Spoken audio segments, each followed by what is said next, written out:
તો આજે આપણે જવાનું હતું નવા ગામ ફોટા પાડવા, કેમ કે ઓર્ડર હતો એટલે તો જવું તો પડે. હું ને પરિમલ ઉપડ્યા છે. તો ફાઇનલી આપણે પહોંચી ગયા છે નવા ગામ અને ફોટા પાડવાનું ચાલુ કરી દીધું. અને પછી લાગ્યો તડકો ભાઈ, કેમ કે તડકો એવો છે ને એની વાત જવા દો. અને પછી આપણને લાગી ગઈ હતી તરસ અને આપણે વ્યાયા પાણી પીવા, કેમ કે ભાઈ તડકો જેવો છે ને એની વાત જ જવા દો. અને પછી ત્યાં ગયા હતા ત્યાં ગ્લાસ નતા, પછી વાટકીમાં પાણી પીવાનું ચાલુ કર્યું. મજા આયા. હા, પછી વરાજો કે હાલો કે મઠે પગે લાગવા જવું. તો કીધું હાલો, આપણે તો જવાનું જ હોય ને, આપણે ઈ હાટું આયા છીએ ભાઈ. હા, પછી બધું પતી ગયું. પછી આપણે બે ગયા જમવા. ત્યાં તો અહીંયા બૈરા બોલાવાયા કે અમારા 2-3 ફોટા પાડી દેવાના, આપણે તો જવું જ પડે ભાઈ. પછી જમી બમીને ઉભા થઈ ગયા. અને પછી અમારા પરિમલ કે જવું પડશે. મેં ક્યાં જવું? એટલે કે જવું પડશે. આમ હાલો તો ખરા, અહીંયા શું જવાનું કોઈ બાવળિયામાં.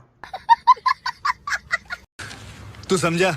हाँ नहीं, तू समझा नहीं.